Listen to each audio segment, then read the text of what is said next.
We went down took a business delegation down to London. We've been working with the 4 Ayrshire MPs. There was a survey out as well recently with them, just asking again, what do we need to do to help attract investment in Ayrshire? But it's not just about that. It's about, supporting the businesses that are already here, because we know that still there's skills shortages that are not fixed, and some businesses are quite wary about more inward investment coming, because they feel they're just going to, it's not about job creation, it's actually about job displacement. And we already know that's kind of happening at the moment.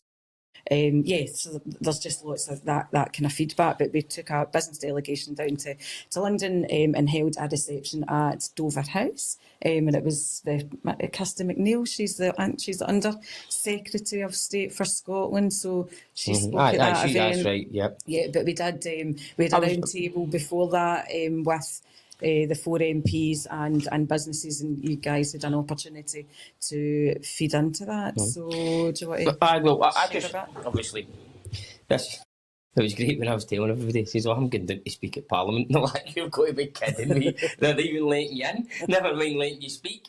But it was, again, it's a bit surreal that you're going down there, you're walking through the Houses of Parliament, and you're then sitting in a round table talking about the future of Ayrshire. And obviously, I don't know if I was the smallest business here, but I was definitely one of the smallest businesses here. So being able to get your voice at that table, it was amazing. The MPs obviously took on board what we said, and I thought that the comments and the feedback for a lot of the companies, because we all know the challenges that we've got here, but we also all know the opportunities that we've got. So it wasn't as if it was going down there and it was just all rosy or just all dark.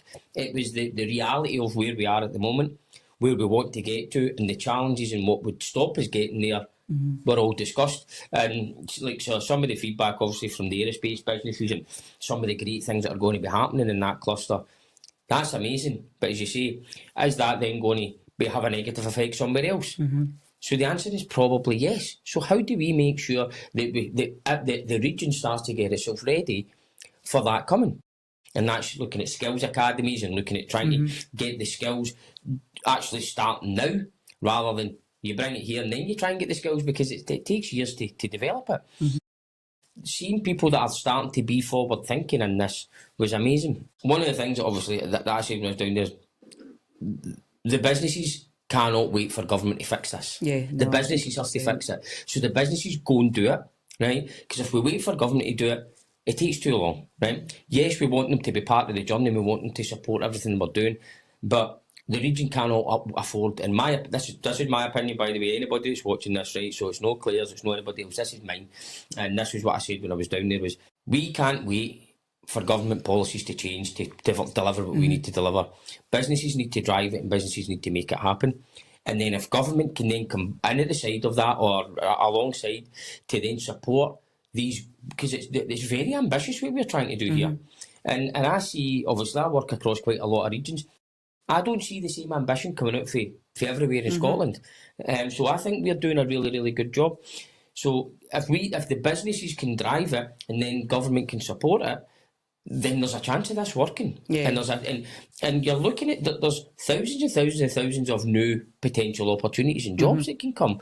But then the challenges that come with that are also there as well. You're talking about grid infrastructure, you're talking about skills, you're talking about just infrastructure in general, you're talking about housing, there's all these things that then come into it. And that's where you need the government to come in and help with all these things. Let business do what they're good at, which is driving business and growing.